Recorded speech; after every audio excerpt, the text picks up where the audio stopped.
নমস্কার বন্ধুরা, আমি সঞ্চিতাস এসেন্স রেসিপিস ইউটিউব চ্যানেলে আপনাদের সবাইকে স্বাগত। আজকে আমরা মুগের ডালে সরু চাকলি পিঠা রেসিপি দেখব।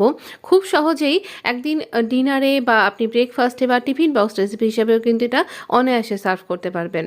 আর ভীষণ খেতে সুস্বাদু আর খাওয়াও খুব ভালো, মানে এটা খুব পুষ্টিকর। আর এখানে দেখতেই পাবেন কত সহজে আপনি তৈরি করতে পারছেন এই সুন্দর মুগ ডালের সরু চাকলি পিঠা রেসিপি। আর চলুন তাহলে দেখে নিই এরকম সফট নরম তুলতুলে এরকম মুগের ডালে সরু চাকলি পিঠা রেসিপি আমরা সহজেই বাড়িতে তৈরি করব। মুগের ডালটা 4-5 ঘন্টা ভিজিয়ে রাখতে হবে। এরকম হাত দিলে চাপ দিলেই ভেঙে যাবে এরকম দুটো ছোট এলাচের সাথে এটাকে স্মুথ একটা পেস্ট করব। তবে জল দিয়ে বেশি বাটবেন না, একদমই জল কম দিয়ে বাটবেন। আমি এখানে শুধুই ডালটা জল থেকে ছেঁকে তুলে নিয়ে এরকম স্মুথ পেস্ট তৈরি করে নিয়েছি।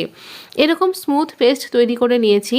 আর ছোট এলাচের জন্য একটা আলাদা ফ্লেভার কিন্তু অ্যাড হয়ে যাবে, তবে আপনি আলাদা করে এলাচের গুঁড়োও মেশাতে পারেন। আটা নিয়ে নিলাম এখানে, আমি যতটা এখানে ডাল নিয়েছি ডাল বাটাটা ততটাই আমি এখানে আটা দিয়ে দিলাম।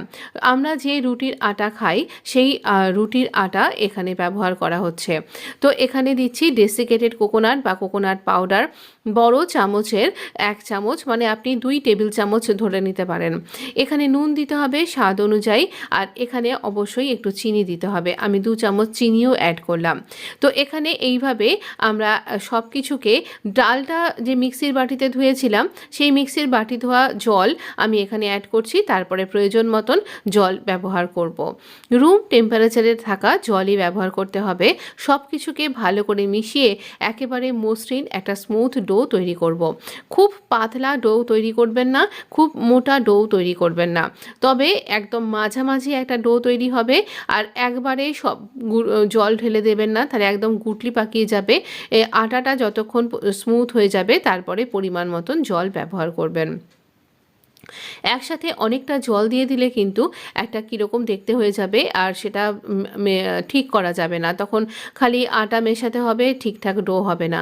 একদম স্মুথ একটা ডো তৈরি হবে, চামচের গায়ে জাস্ট একটা পরত লেগে থাকবে। এটা ঢেলে নেওয়ার পরেও দেখুন আমার গায়ে যেরকম আঙুলটাতে একটা পরত লেগে রয়েছে, এই রকম একটা স্মুথ ডো তৈরি হবে। আমরা এতক্ষণ ধরে তাওয়াটাকে গরম হতে দিয়েছিলাম, রুটি সেকার তাওয়া, যাতে আপনি রোজ রুটি তৈরি করেন।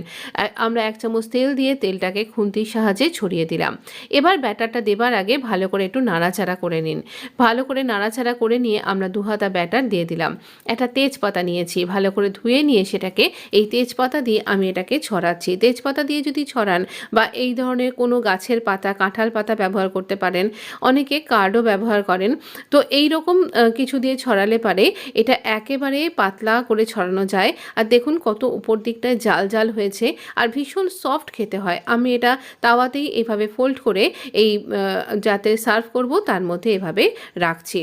এইভাবেই আমি পরপর তৈরি করতে থাকবো আর এখানেই রাখতে থাকবো। তো এখানে আবারও একটুখানি তেল দিয়ে দিলাম, একটা কাঠের খুন্তির সাহায্যে তেলটাকে ছড়িয়ে দিচ্ছি।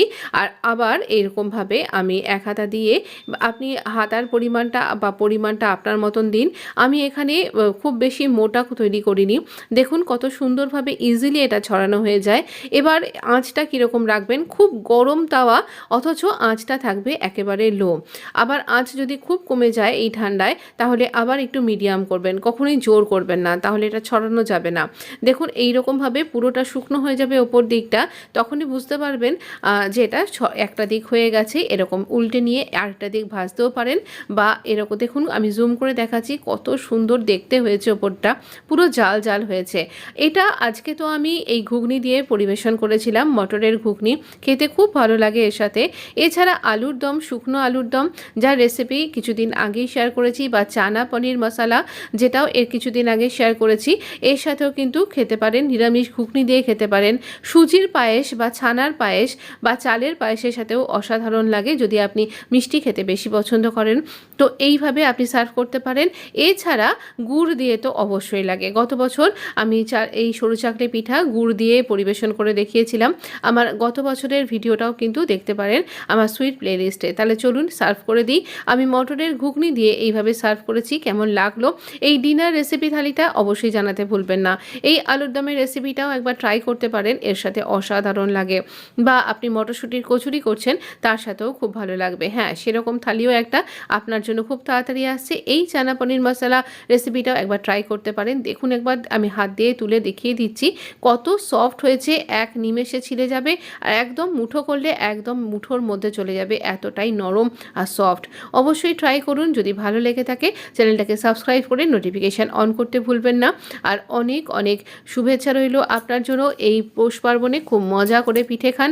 ভালো থাকবেন, সুস্থ থাকবেন। ধন্যবাদ বন্ধু।